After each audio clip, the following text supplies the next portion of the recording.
tardes, ¿cómo están? Espero que estén muy bien. Bienvenidos a Grupo GSG Tax, a esta sesión que el día de hoy hemos preparado para ustedes con el propósito, pues, de platicar de un tema que es sumamente importante para muchas entidades y que de alguna manera hemos identificado como un gran reto para aquellas entidades que de alguna forma tienen la necesidad de presentar por primera vez información bajo las normas internacionales de información financiera. Eh, Cuando hemos enfrentado de alguna manera este reto con diferentes organizaciones en las que hemos tenido oportunidad de colaborar para adoptar esta normatividad, bueno, pues nos hemos enfrentado con el hecho, ¿no? De que muchas veces se pasa por alto, pues que existe primero que nada, que existe una norma particular que nos habla de esta temática, ¿no? Me refiero puntualmente a la IFRS 1, la NIF 1, que precisamente pues tiene como título adopción por primera vez de las normas internacionales de información financiera, ¿no?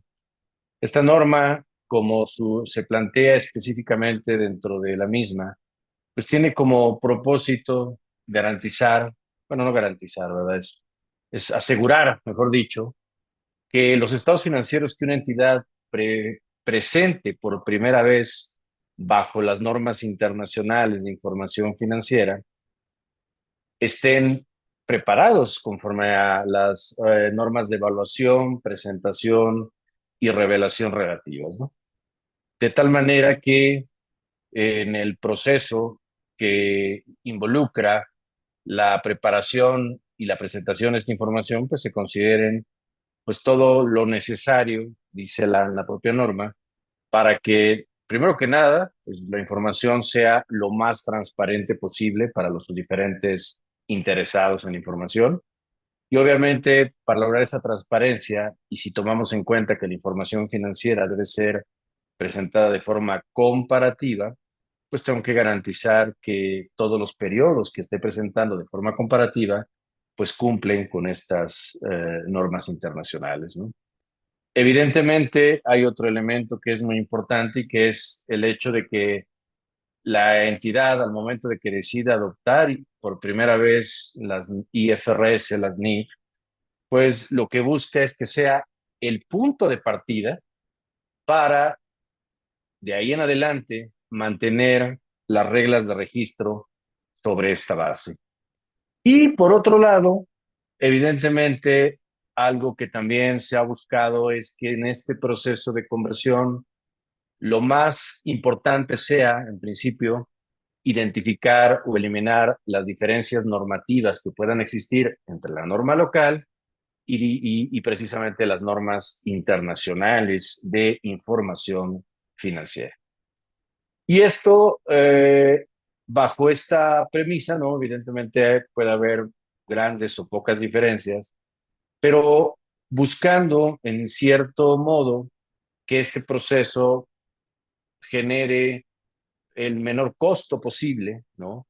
Para que de alguna manera, pues el obtener o el generar esta información bajo la nueva base normativa, pues sea en un contexto donde los beneficios excedan a los costos de generar, ¿de acuerdo?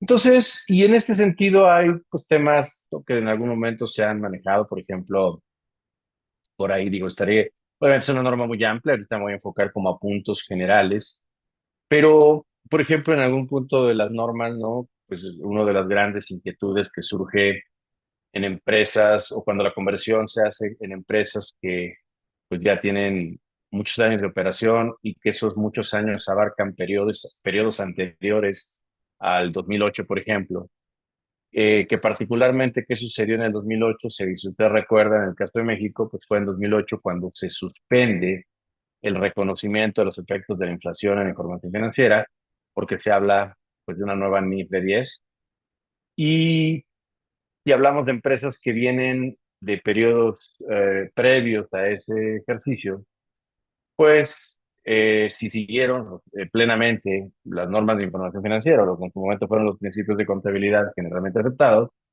pues muchas veces podrían traer dentro de la propia norma, perdón, dentro de la propia información financiera, reconocidos efectos de la inflación.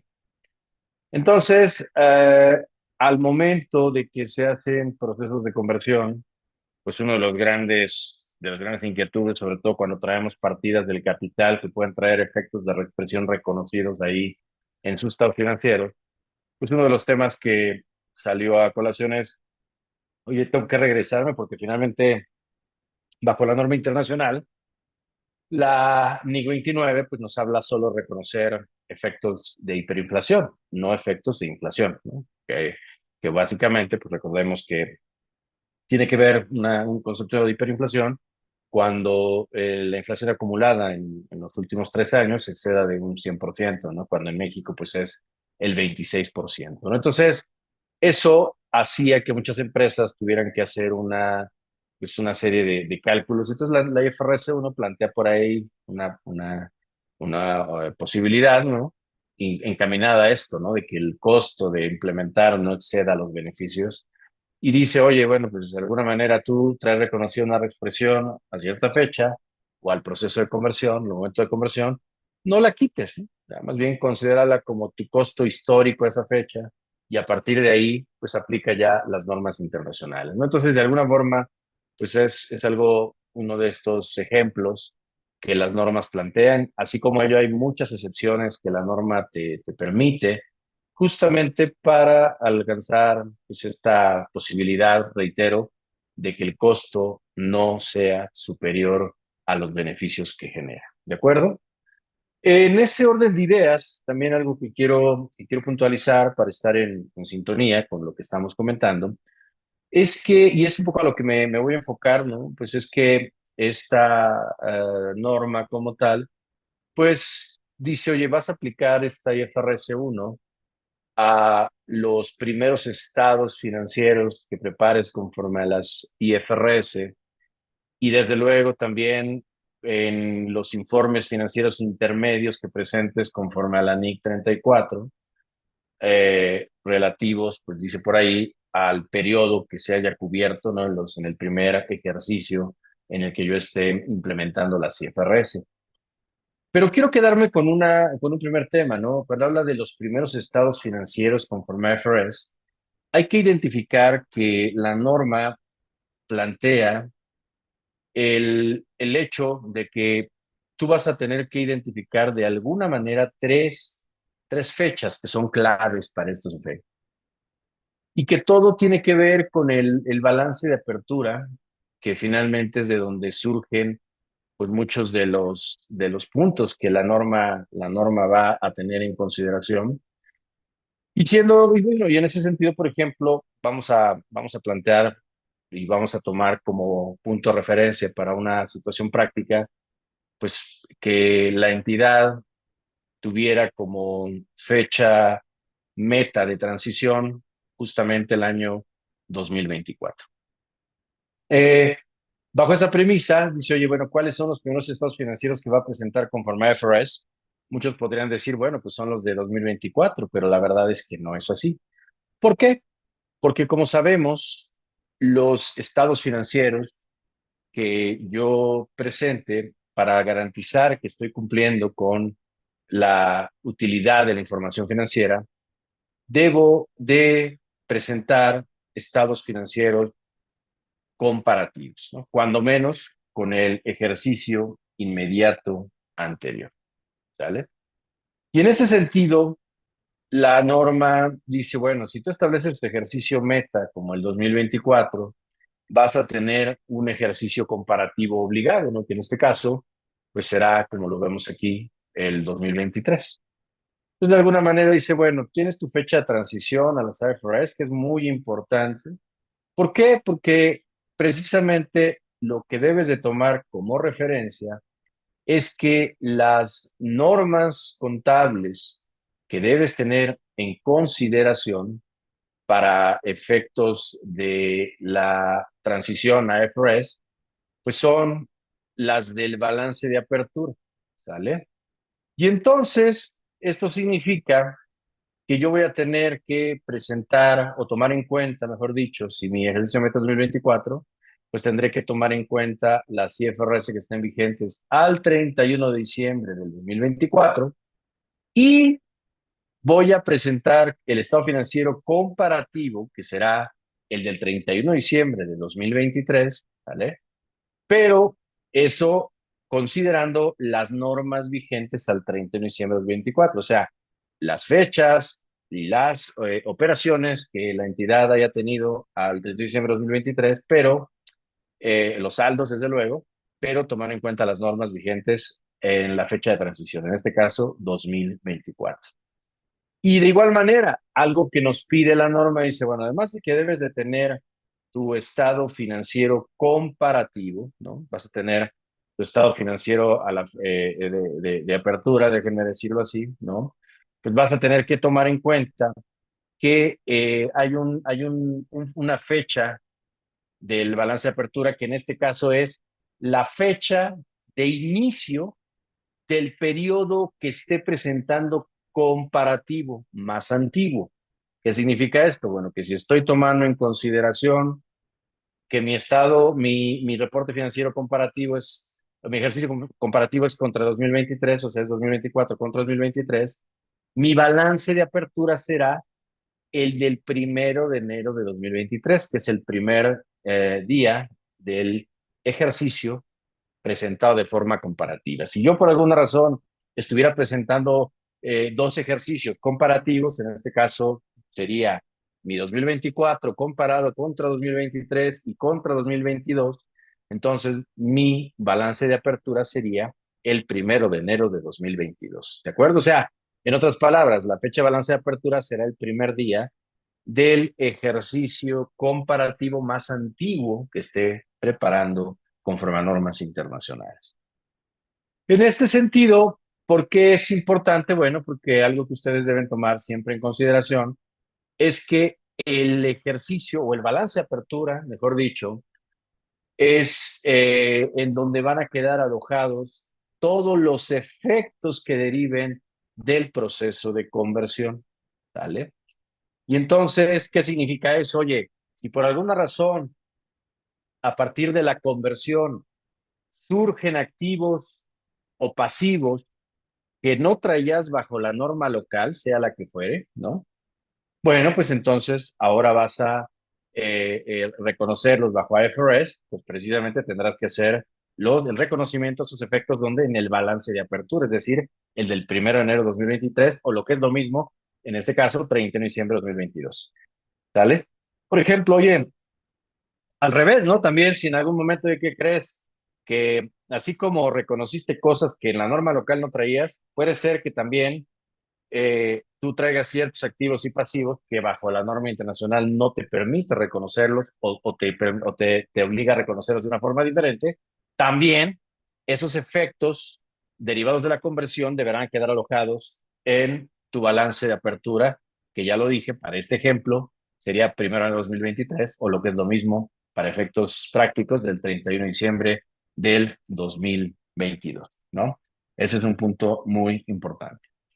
Y evidentemente, en este sentido, pues obviamente tendrán que venir pues una serie de ajustes que todo ello precisamente pues tendrá que ser alojado en principio pues dentro del un efecto acumulado de conversión o un efecto, mejor dicho, por conversión a normas internacionales que debe quedar alojada dentro de el resultados de ejercicios anteriores, ¿no?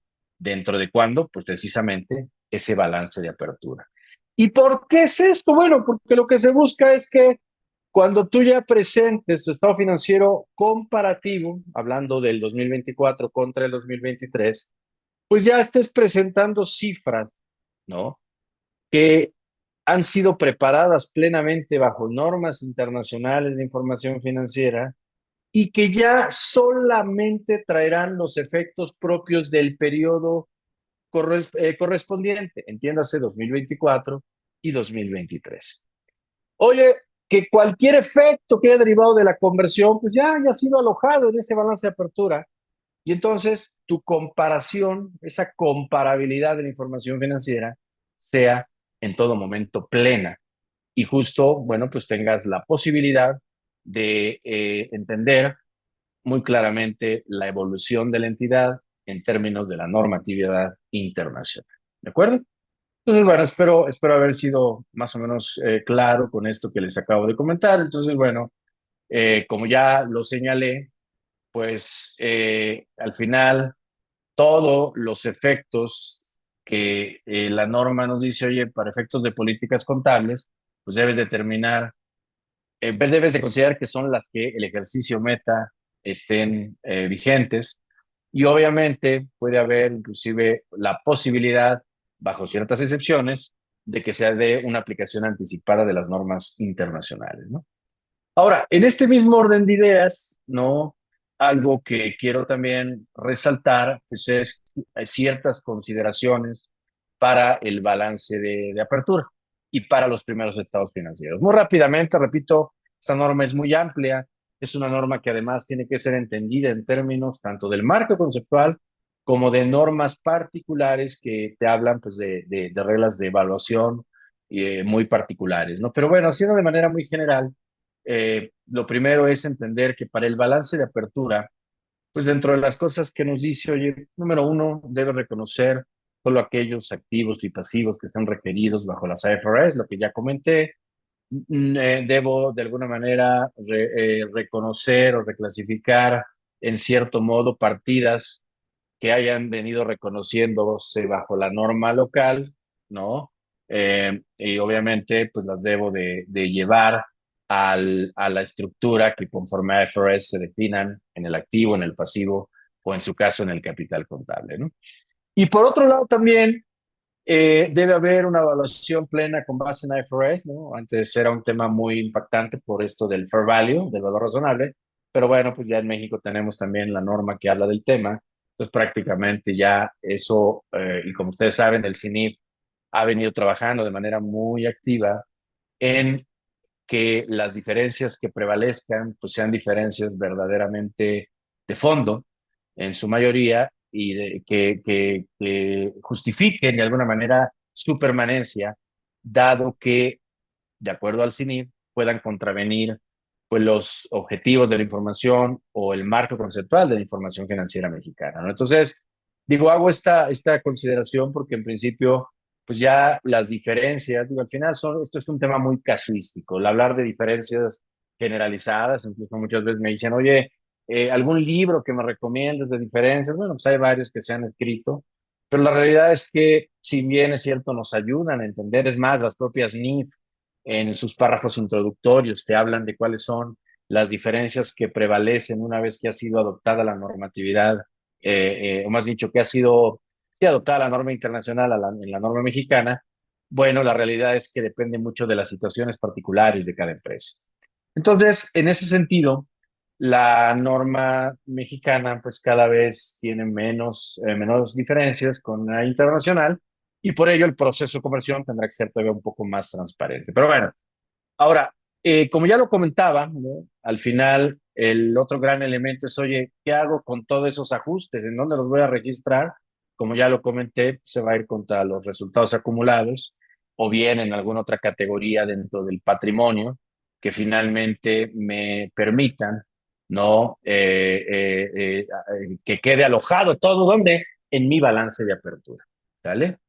Y entonces, bueno, por ahí vamos a tener algunas prohibiciones, algunas exenciones. No es motivo del día de hoy porque son muchas, hay que entender varias normas antes que esto, ¿no? Inclusive en nuestro diplomado de normativa financiera, justo esto, pues son de los temas, aunque pareciera mentira de que hoy pues, es la adopción inicial, sí, pero es más bien es de los últimos temas que se toca, precisamente, ¿por qué? Porque ya se espera que al hablar de esas excepciones particulares o de esas prohibiciones, pues tú, en cierto sentido, ya puedas entender lo que la norma particular te habla sobre el tema para que sepas, bueno, por qué te prohíbe, por qué te exenta en la primera vez que aplicas normatividad internacional. ¿Vale? Ahora, ya hablando en términos de los primeros estados financieros, ¿no? Pues algo importante, ¿no? Que lo vamos a comentar también en este sentido, pues es que pues hay lo que ya les comenté de la información comparativa. Y en ese sentido, la norma nos dice, oye, pues dado que los estados financieros que presentes por primera vez se tienen que presentar de forma comparativa, pues nos dice que es lo mínimo que debe contener un cuadernillo de información bajo esta norma. Esto significa, punto número uno, pues que en materia de estados de situación financiera debo incluir al menos tres estados de situación financiera, ¿no? En este caso sería el balance de apertura, ¿no? Tendría también el cierre del ejercicio anterior y el cierre del ejercicio actual o de conversión. Esto, bueno, estas fechas, este es otro ejemplo hipotético, ¿no? De donde el ejercicio de conversión hubiera sido 2022. Entonces, el ejercicio anterior hubiera sido 2021 y el balance de apertura es el del 30 de diciembre de 2020 o bien 1 de enero de 2021, como quieran verlo, ¿no? Otra vez, aquí ya cambié, en lugar de que fuera 2024, si hubiera sido 2022 el ejercicio de conversión, ¿no? También nos dice que debo presentar, obviamente espero que sea claro por qué tres estados de situación financiera, ¿no? Por otro lado, también tengo que presentar dos estados de resultados, ¿no? Y también, bueno, obviamente, en este sentido, es el resultado integral, que básicamente es el cierre del ejercicio, ¿no? De conversión contra el del cierre del ejercicio inmediato anterior, ¿no? Dos estados de flujo de efectivo y dos estados de cambios en el patrimonio contable, ¿sale? Entonces, ese pues ha sido una consideración significativa, ¿no? Que debe de ser tomada en consideración, ¿no? Y sobre todo, en este sentido, creo yo que vale la pena puntualizar que también hablar de las notas a los estados financieros, pues algo que te pide la norma, es que pues también tienen que presentarse de forma comparativa en todo momento, ¿no? Entonces, bueno, pues ahí se los dejo. Digo, es importante tener en cuenta también que la norma plantea pues algunas consideraciones respecto a los resúmenes, ¿no? O cuando llego a manejar información resumida de carácter histórica, pero que en algún momento no haya sido preparada bajo normas internacionales de información financiera. ¿Por qué? Porque no sea parte de la información financiera, sea solamente información de revelación adicional. Bueno, pues en ese sentido, eh, pues dice, ok, puedes no cumplir con las IFRS, sin embargo, pues tienes que señalar de manera clara qué es lo que estás preparando bajo IFRS y que en determinado momento no está haciendo de esa manera. Algo también importante es que, y esto es un gran tema, la verdad es que se dice muy fácil, pero en la práctica es un gran reto. Y me refiero específicamente a entender qué sucede con la explicación que yo tengo que dar sobre la transición. ¿Por qué digo que suena fácil, pero realmente es un tema complejo? Porque normalmente, pues cuando hablamos de decir, bueno, a ver, ¿qué cambió? Para poder decir qué cambió, tenemos que tener claras cuáles son las diferencias entre la normatividad, ¿vale? ¿Esto qué significa? Bueno, esto significa puntualmente que debemos de considerar que el análisis de brechas es uno de los primeros trabajos que hay que hacer cuando se lleva a cabo un proceso de conversión, el análisis de diferencias normativas y precisamente irlas documentando. ¿Para qué? Para que tengamos después pues la información necesaria para generar estas explicaciones, en donde yo tengo que ser muy claro, oye, ¿cómo es que esta conversión, por ejemplo, afectó mi situación financiera? ¿Cómo es que afectó mis resultados? ¿Cómo es que afectaron mis flujos de efectivo?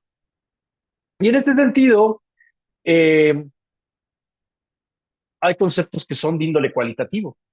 Es decir, oye, ¿por qué dejaste de aplicar eh, ¿por qué estás cambiando una norma local a una norma internacional? ¿No? Oye, fíjate que nos percatamos que en algún momento ya habías aplicado normas internacionales, dejaste de hacerlo varios años y ahora estás reactivando la aplicación internacional. Bueno, nuevamente, también te dice, revela por qué en su momento dejaste de aplicar.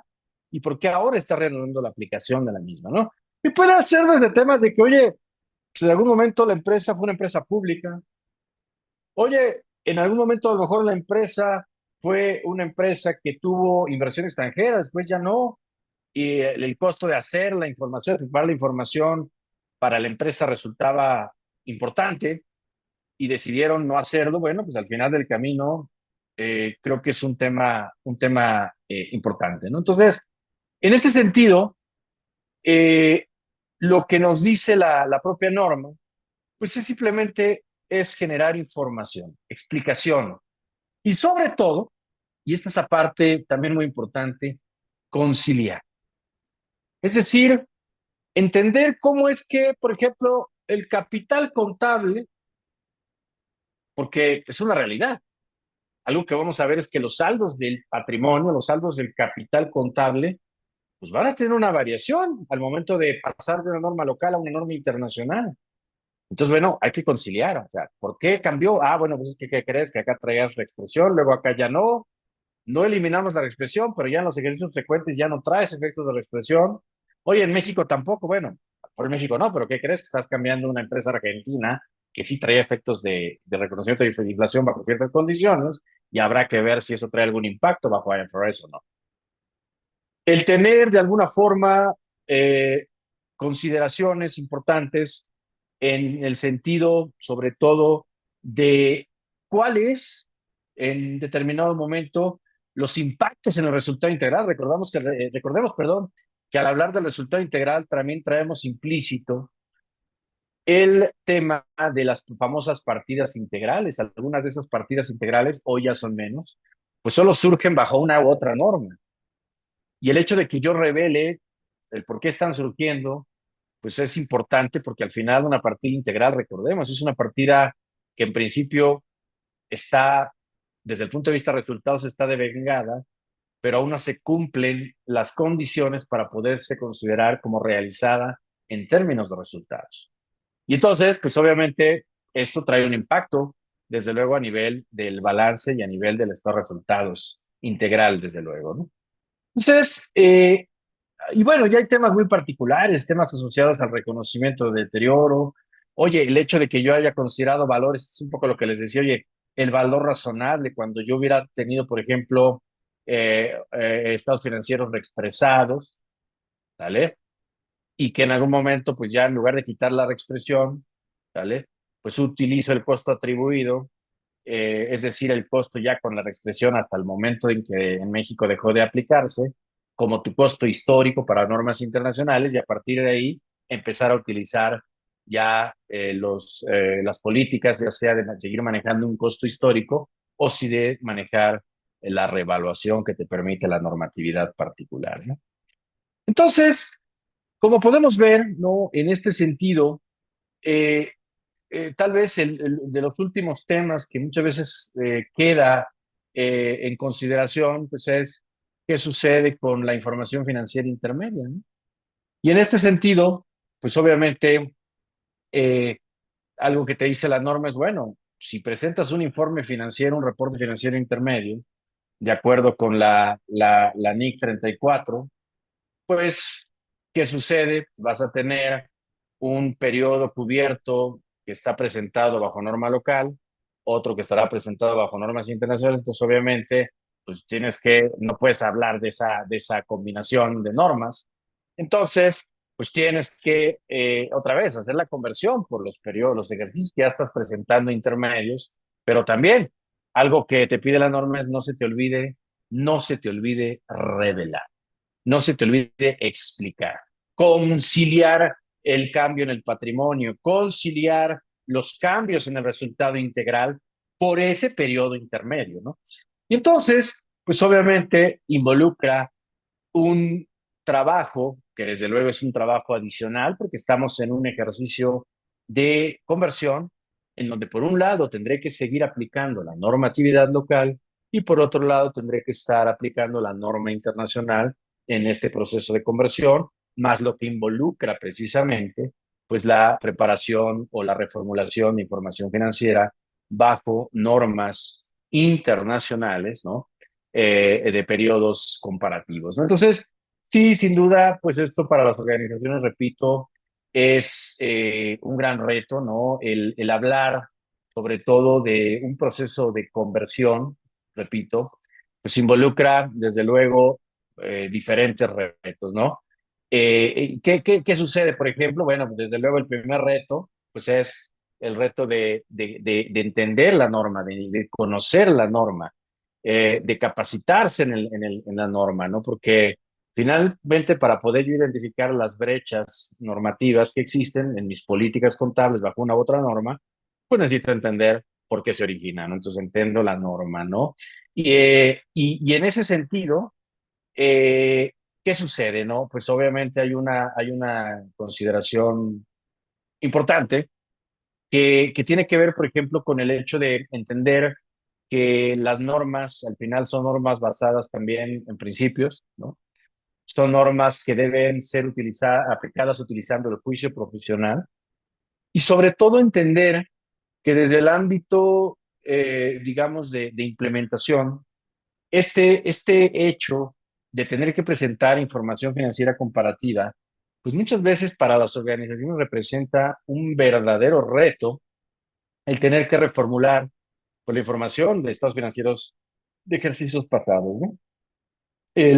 Muchas veces también el tema del volumen de información, pues representan retos significativos, el poder, oye, estoy presentando información comparativa, pero si me hablas de tener que reevaluar a lo mejor temas relacionados, por ejemplo, con, no sé, voy a reevaluar instrumentos financieros porque traía normas de evaluación diferentes a las que hoy se manejan en normas internacionales, ¿no? Cuando hablamos a lo mejor de impactos en deterioro de activos, cuando hablamos, por ejemplo, de temas relacionados con lo que ya comentaba, ¿no? De que, oye, fíjate que traía cierto tipo de activos que pues, eran valuados bajo costo histórico. Hoy, con las IFRS, pues quisiera hablar de una revaluación, pues involucra también elementos adicionales como esa revaluación misma, ¿no? Que involucra pues, contratación de asesores. Y bueno, y quiere decir además, pues que muchas entidades, ¿no? En este proceso, pues también se enfrentan a que en ocasiones, ¿no? Pues hay que atender no solo al entendimiento de la norma internacional, sino que a veces también a las normas internacionales, pero que muchas veces llegan a ser, en cierto sentido, tropicalizadas. Más que tropicalizadas, son acondicionadas para el grupo de empresas en donde se encuentra esta subsidiaria. Recordemos que al final muchas de las normas internacionales presentan opciones de reconocimiento contable. ¿Y esto qué significa? Que yo para una misma circunstancia puedo tener diferentes tratamientos en términos de las normas y todos ser correctos, no solamente que tiene que ver con elegir entre las diferentes opciones de la norma. De hecho, por ejemplo, en México, el CINIF cuando ha establecido alguna normatividad relativa bueno, a ciertos temas, yo no voy ahorita a profundizar en algo, pero de repente pues, elige una sola opción, ¿no? Entonces, muchas veces en el análisis de diferencias, el mismo CINIF dice, a ver, se considera que no, por ejemplo, al hablar de si los activos fijos, por ejemplo, propiedad, planta y equipo, oye, en México no hay revaluación de activos. A nivel internacional, sí, oye, ¿esa es una diferencia o no? El CINIF dice, yo creo que no, porque estamos eligiendo una de las opciones que plantea la norma. El hecho de que no permitamos la otra pues digo, no representa propiamente una diferencia porque al final estamos eligiendo una de las que sí. Entonces, eso, por ejemplo, pues es algo importante porque hay que atender a que tengo que ir evaluando en aquellas normas en donde me plantea opciones de reconocimiento, tengo que ir evaluando cuáles son en determinado momento las opciones y el impacto, perdón, que esas opciones pueden tener para mi empresa. ¿Qué quiero decir con esto? Que no hay reglas escritas. Muchas veces alguien dirá, oye, pues a ver, si has implementado ya, has hecho muchas implementaciones, eso nos lo dicen mucho, oye, ¿cómo cuánto crees que me pueda salir a mí? No lo sé. Y no lo sé porque necesito entender tu información financiera. Oye, pero ya has atendido otras más o menos del mismo sector, sí, pero este es un tema casuístico, necesito entender las características de tu información para entender si en algún momento, y también plantear si en algún momento alguna de las opciones es más viable que otra. Y mi responsabilidad, en este caso como consultor, como implementador, es decirte, oye, estas opciones, más bien, de estas son las las brechas, las diferencias, los gaps que he encontrado en cuanto a la norma local y la norma internacional. Ahora, estas brechas han sido identificadas en función de las diferentes opciones que la norma internacional plantea y los impactos en activo, en pasivo, en capital y en resultados de aplicar una u otra serían de esta manera. En mi opinión, la mejor es esta por los impactos que te estoy mostrando, pero al final tú tienes que evaluar, ¿no? ¿Por qué? Por ejemplo, un caso también muy de la vida real, muchas veces, inclusive al estar brindando, dando alguna clase en nuestro diplomado, por ejemplo, algo que nos preguntan de manera recurrente es, oye, cuando hablas de revaluación, yo creo que muchas empresas se han de ir precisamente por la posibilidad de revaluar. O sea, es algo muy interesante porque es darle vida a los activos. ¿Y qué les decimos? No, un momento, aguas, porque a las normas de evaluación te dice, oye, sí lo puedes hacer, pero no es de que solo al activo que más te guste. Es decir, tienes que hacerlo para todos los activos de una misma clase. O sea que si yo digo que va a ser para todos los inmuebles o para un inmueble, no solo es para un inmueble, es para todos los inmuebles. Ah, caray, no, pues es que eso ya va a traer un costo importantísimo para mi empresa. Exacto. Ese tipo de cosas las tienes que poner en tu análisis de brechas, en tu análisis de diferencia.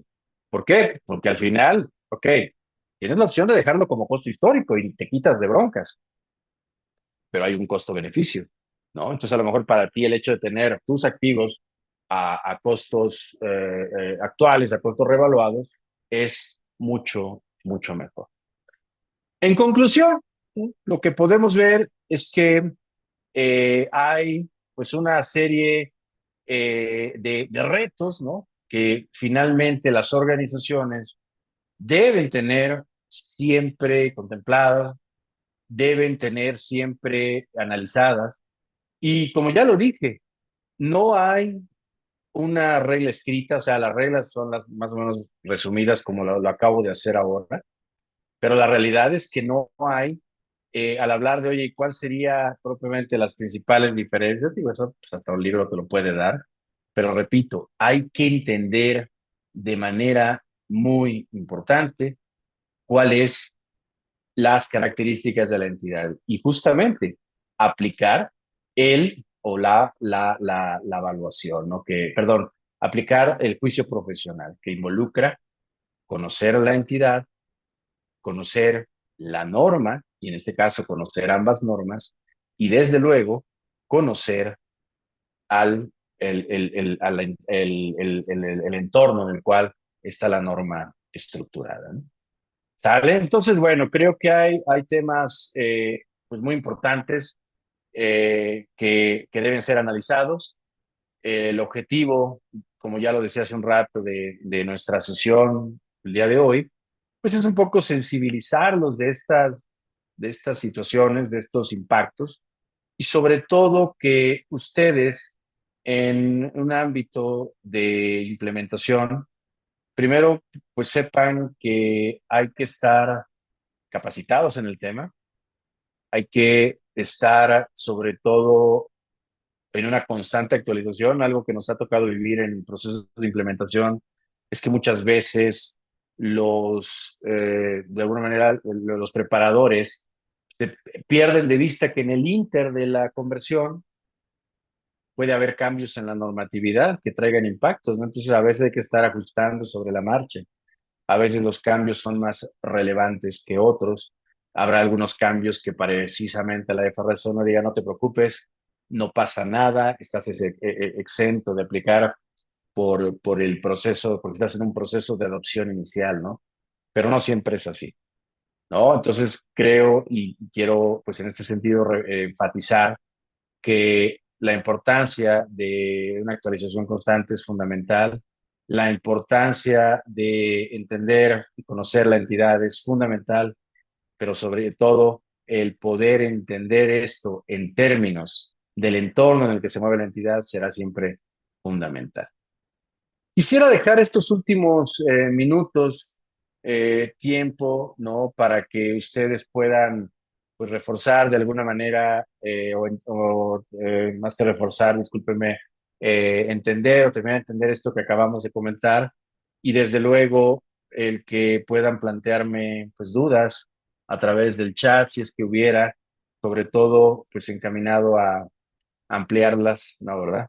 Desde luego a resolverlas, pero en la medida de lo posible y desde luego por reiterando esa invitación, ¿no? A mantenerse pues actualizados en este tema, ¿no?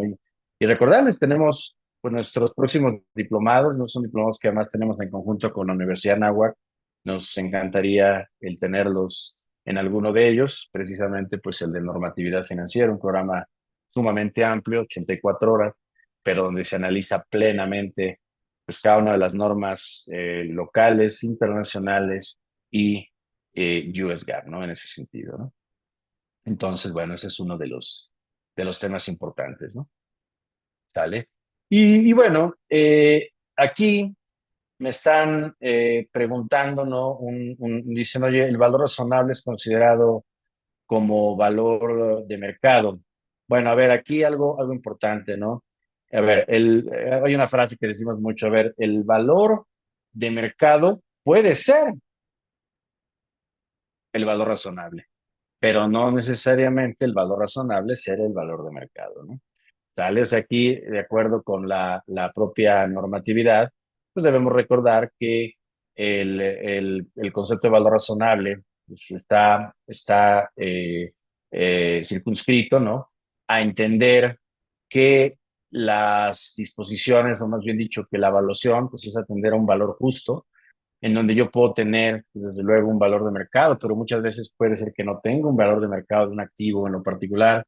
Entonces tendría que ir a un valor de mercado, activos similares, o tenga que irme en determinado momento a alguna técnica de evaluación sustentada, por ejemplo, en valores presentes, ¿no?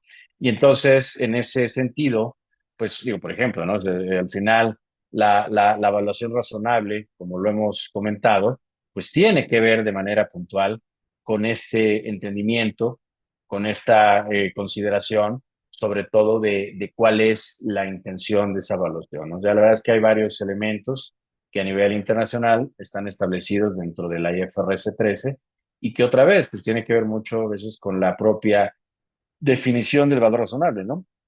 Entonces, lo que quiero concretar, sí, al final el valor razonable es una definición que se basa de alguna forma en el mercado, pero que no necesariamente será el valor de mercado, ¿no? Porque, repito, muchas veces no tendremos ese mercado observable y tendremos que tomar algunas variables de referencia para obtener dicho valor, ¿vale? ¿Ok? Entonces espero haber respondido de alguna manera. Muy bien. Vamos a ver qué más, si hubiera algún otro comentario, alguna otra duda sobre este tema, por favor, con total confianza, ¿no? Y de cualquier manera, si en este momento no hubiera esas dudas, pues siéntanse con la confianza digo, ya aquí en la lámina tienen precisamente mis datos, ¿no? Para cualquier duda particular que requieran o algún apoyo en estos procesos de conversión. Pero pues bueno, al final, repito, lo más importante es que entiendan, espero que esta semblanza general de la FRS 1 en el ámbito, repito, básico, que es un proceso de conversión, haya sido claro en esta sesión de hoy, ¿no? Vamos a ver, déjenme ver, déjenme ver, aquí me están poniendo. Oye, ¿cuál pudieran ser los retos entonces? Si pudiera resumir los retos significativos al implementar normas internacionales. Bueno, pues creo que ya lo comenté de alguna manera. Ah, bueno, me dice si los puedo recordar. Bueno, ya hablé, ¿no? Obviamente, pues, la parte de contar con un proceso de capacitación muy importante, ¿no? Del personal contable. También algo interesante es que hay otros departamentos que necesitan entender muy bien estos impactos, y áreas de TI, inclusive áreas de compras, de ventas, porque, bueno, dependiendo qué norma sea la base, la local, a la norma internacional, pero pues, ustedes saben, por ejemplo, hay cambios importantes, puede haber impactos importantes en normas como las de reconocimiento de ingresos, entre otras, ¿no? Obviamente el reto de sistemas y procesos, obviamente pues, hay un tema inclusive cultural también que es importante, porque finalmente muchas veces estamos acostumbrados a preparar información financiera bajo cierta estructura, bajo ciertos lineamientos, y en ese sentido, pues hay que llevar a cabo un proceso de cambio cultural y que finalmente también a veces lleva implícito un tema de resistencia, ¿no?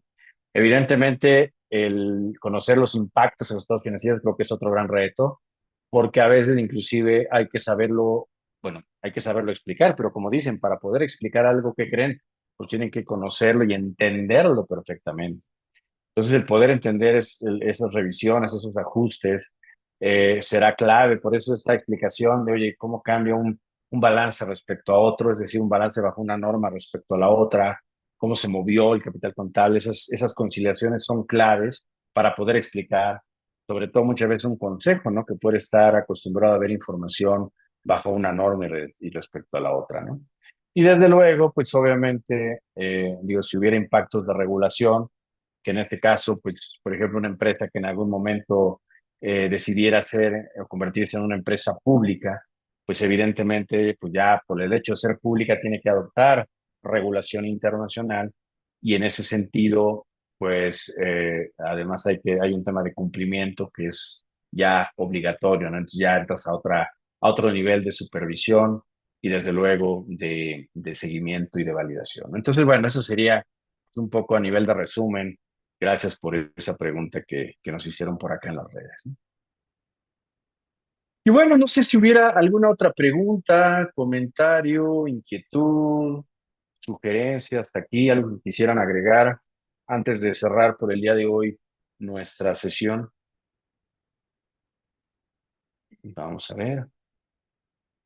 Pues muy bien, pues si no hay más, les quiero agradecer nuevamente a todos su participación en esta sesión del día de hoy. Espero que les haya sido de utilidad y reiterarles, no estén pendientes de nuestros próximos webinars en las diferentes áreas de servicio que tenemos dentro del grupo GSGM FinTax. Reiterarles la invitación a nuestros próximos diplomados y desde luego también a los diferentes cursos en materia de normatividad financiera, que como saben, pues en el caso de nosotros siempre buscamos que se atiendan desde el punto de vista de las tres principales normas a nivel de negocios en México, que son las NIF, las IFRS y los US GAAP. Y bueno, están los diplomados, comentaba, nuestros cursos en las diferentes materias, por favor. Y desde luego, pues si en algún momento requieren algún tipo de apoyo en temas de implementación, estamos a sus órdenes. Que tengan una excelente tarde. Muchísimas gracias y nos vemos en la próxima sesión. Muchas gracias.